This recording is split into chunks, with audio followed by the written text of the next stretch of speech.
And our final parent organization report will be the RBHS Educational Foundation. It's always a long one, isn't it? President Walsh, Board of Education. My name is Tony Mazio. I'm the current president of the RBHS Educational Foundation, and I want to thank you for allowing me to come in and present this evening. I took the liberty to email Superintendent Skikas all of the pertinent information that shows that we are following board policy, so I'd like to see if I can use this time to give you an overview of some of our accomplishments, where we're at, what we're doing, and some of the successes that we've had. Our mission is twofold. One is our primary focus is to encourage students to become lifelong learners and to encourage students and faculty to strive for continued educational excellence through grants, through creative teaching and learning. But also we are the stewards of some special gifts that were bequested to the foundation that go to fund special projects and a couple of special scholarships that are given away on an annual basis that are totally unrelated to the fundraising that we do and through the grant process that we take people through in the month of April and May. Our current executive board, and again, we have our fiscal year is a 7/1 through 6/30, so we're actually going through the nominating process for new board members, and at our June meeting we will be having our executive level nominations and voting on that. I don't foresee a lot of changes, but currently Jenny White is our secretary, Marianne Fiesler is our treasurer, Jane Fremgen is our vice president, and I am currently serving as president. I would like to take a couple of minutes just to recognize a couple of board members who will be stepping down at the end of this fiscal year. Jenny White, Patty Corcoran, Michelle Cana, and Linda Mueller.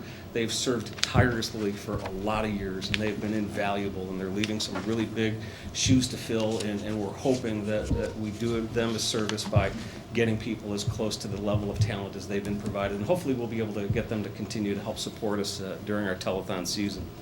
So again, we will be going through board elections and bringing out some new board members during our June meeting to take active service in our July 1 new year. Our telethon that we held in February of this year, phenomenal success. We had a little over $23,500 pledged. Even better, we've collected a little over $21,500. And if anybody's gone through that process of trying to collect money, it's a task. So, you know, most importantly, we want to thank all of you, the board, for supporting us, time, effort, energy, financially, and most importantly, the community, because without that support, we wouldn't be able to achieve some of the things that we do. And just to let you know what we have done, we gave away 42 grants this year, totaling a little less than $20,000 in financial support. Again, we do give away 4 scholarships. We lost one. We've added one, and I think it is Mr. Passarello still here? He is still here. So we added we lost the funding for the Auto Hawk, and we found an anonymous donor to help fund the RBHS Spirit Award in honor of John Passarello. And a lot of the scholarships that we give are very specific to individual departments, and what we wanted to do was expand it to the general population. So this is a scholarship that's available to anyone, and it's to the student who most exemplifies what it means to be an RBHS student and community contributor. So this was our first year doing it. John was able to present it, did a phenomenal job, only cried a little bit, but it was a very, very emotional time. So we also have another goal. We do want to add another one for 2016.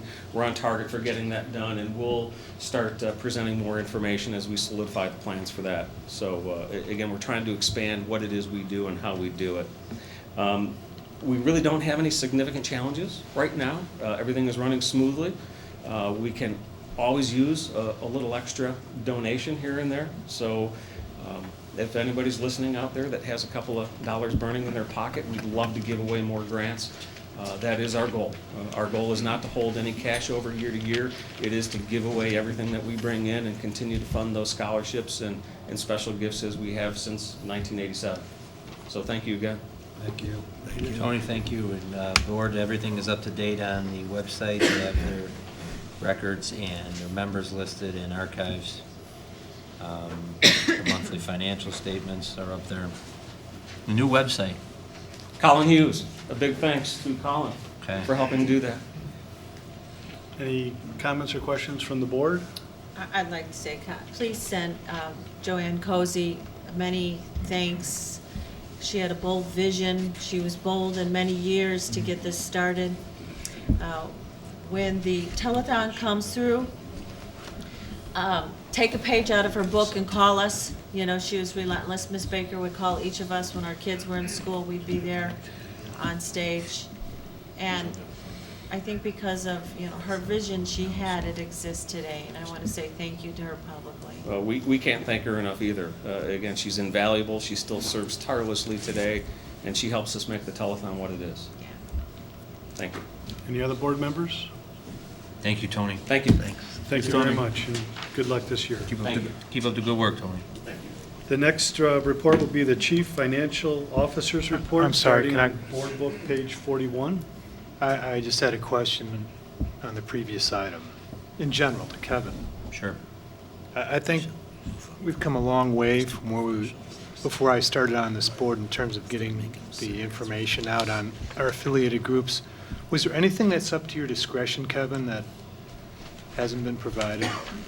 No, I think everything, we send a letter in April, a month or two before, to make sure they have everything that the board policy requires, and everybody's as easily submit that. They all have that available on their webpage. We check that regularly. We have contacts in the building for each organization, so I think we're in a really good place. Okay, thanks. Mike, do you mind if I ask a question on the agenda? Okay? Would it be, would you consider moving up to life safety so that our two consultants don't have to sit through the meeting till we get to them?